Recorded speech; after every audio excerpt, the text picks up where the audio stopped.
Hey everybody, how's it going? So I wanted to make this video to kind of talk about the going-ons right now with Epic 7 and especially what's happening with Smilegate. So I'm a pretty critical person of a lot of things. I would like to say that I am mostly fair with things where if something's bad, I'll really criticize it. If something's good, I'll give credit where credit is due, but I can definitely go a little overboard either way possibly.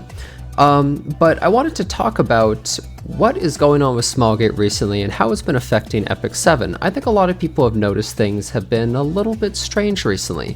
A lot of delays, not a ton of content, it feels like maybe things are missing, a lot of weird things happening right now, and I would actually like to kind of defend Smilegate in a lot of ways, but also talk about really what's been happening. So there's actually a lot of different news things that have been going on, all back to back pretty much, but I would say a lot of it started with they got a new CEO, which is we call Netmarble Guy. He's kind of a meme that we used to like blame a lot of things on, but I don't really think that he has a lot of say in a lot of things that have been happening with Epic 7, so I just kind of wanted to begin with saying that. People kind of blame him for everything, partially as a joke, but partially serious, and they say stuff like, oh, the reason this thing is bad is Netmarble Guy, the reason this thing is bad is their CEO, etc., right? But we all know that's a little bit overboard. But let's talk about some actual things. So first, I would say the big thing is awakened potential. So we all know that was a huge thing that Smilegate was trying to push, and the community got pissed, and it got removed from the game. And something you have to really consider is, I don't work in game development, but it was probably months of development time creating this entire system. It was a huge undertaking that they were trying to implement into the game.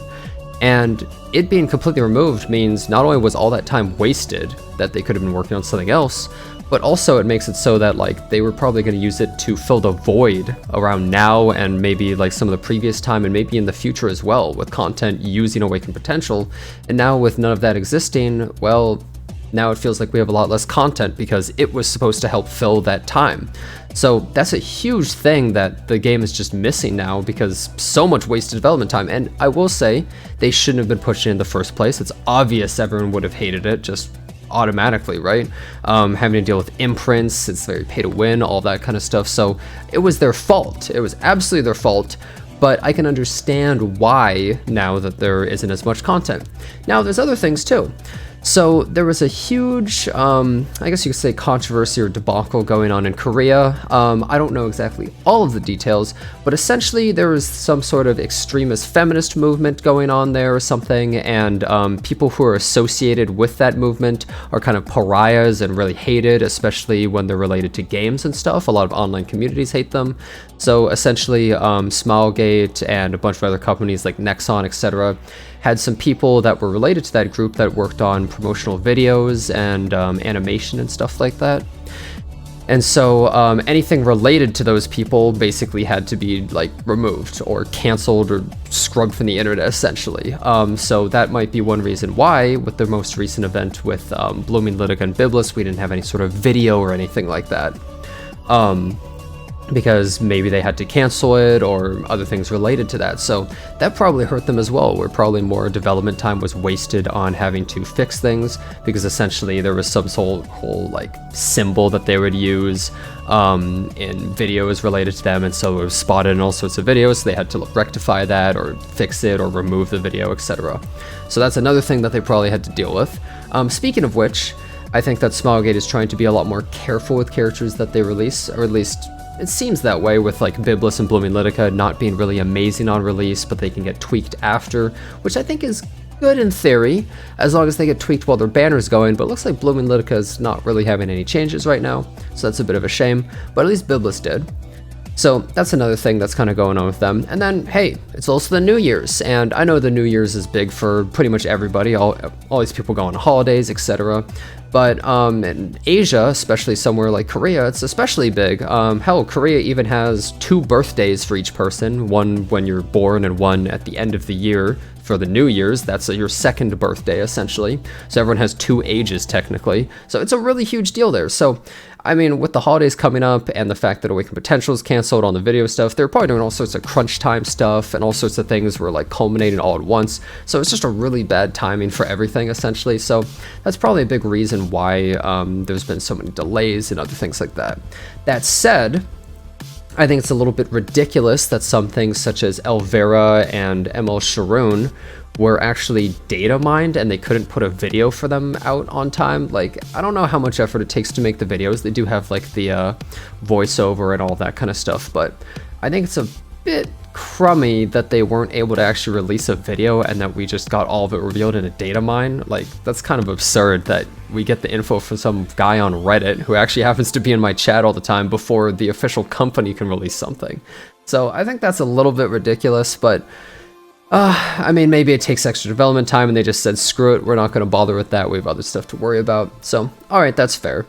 But yeah, the balance patch notes were also delayed, which I think really annoyed a lot of people, and because of the delays with it, I think a lot of us, including me, expected there to be more with it to be a more interesting patch, especially with 10 characters. It's like, oh, that's more than normal. So I think that there's just been so many delays because of all these different facets, and I think that it's really hurting Smilegate. And even though I can be very, very critical of them, and I am very critical of them, 100%, I understand all of these things, and I realize that, you know, they're probably trying their best in their own way, and all of these things are probably just making it more difficult and really screwing them over.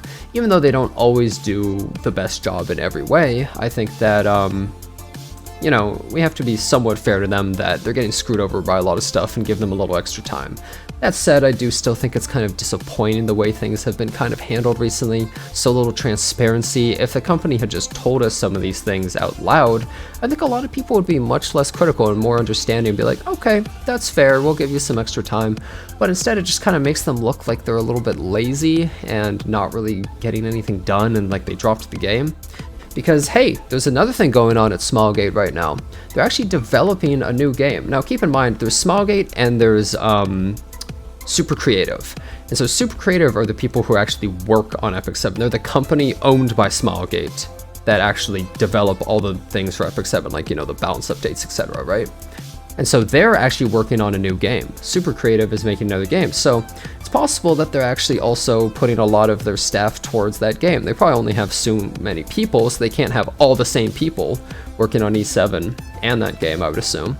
So that's probably also hurting the development of Epic 7. So, you know, I mean, you can't exactly excuse that because that is their fault that they're doing that and all. But I just think that that's another reason why, you know, E7 might seem like less is going on in it. Now, what's the future of Epic 7? How's it going, etc., right?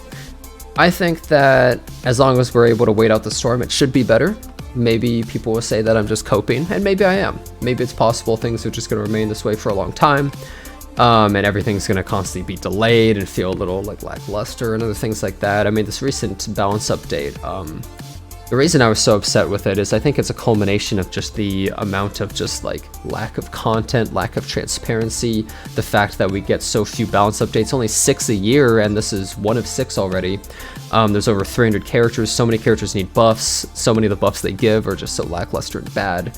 And so this balance patch, it just really pissed me off because it's the culmination of just so many just lame things essentially constantly being churned out and all together, and just so many lame balance updates. And it's like, I understand it takes so much time to develop the game and like create new characters, voice lines, all that stuff, right? But I think a balance update takes the least amount of time, realistically. Oh, hey, I just gotta follow, cool.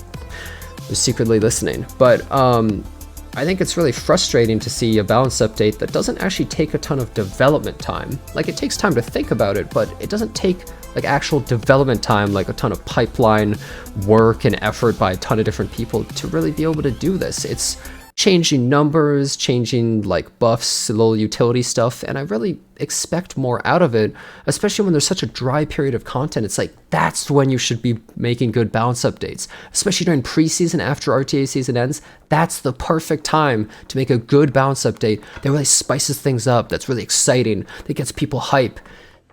And they just don't really do any of that. They play it so safe and boring, and it's kind of sad to see, really. So that's kind of my gripes with Smilegate, but also I understand why things are the way that they are right now with Smilegate, and I hope that things get better, because I truly care about Epic 7, no matter the things that I say. And, you know, I get mad at things, but I truly do like the game. and I think Smilegate overall has done a decent job. You know, we have our differences, but I think that they've gone to the game to this point, and hey, I wouldn't have ever played this game if it sucked, so hey, they did a pretty good job there. But anyways, I just thought I'd make this video to kind of talk about the overall, I guess you could say, state of Epic 7 and just state of Smilegate in a way, and what's been going on, because I think a lot of people might not be considering all the different reasons why stuff is the way that it is. So anyways, thanks a bunch for watching. I hope you enjoyed the video. Don't forget to leave a like or subscribe to the channel, and I hope to see you next time.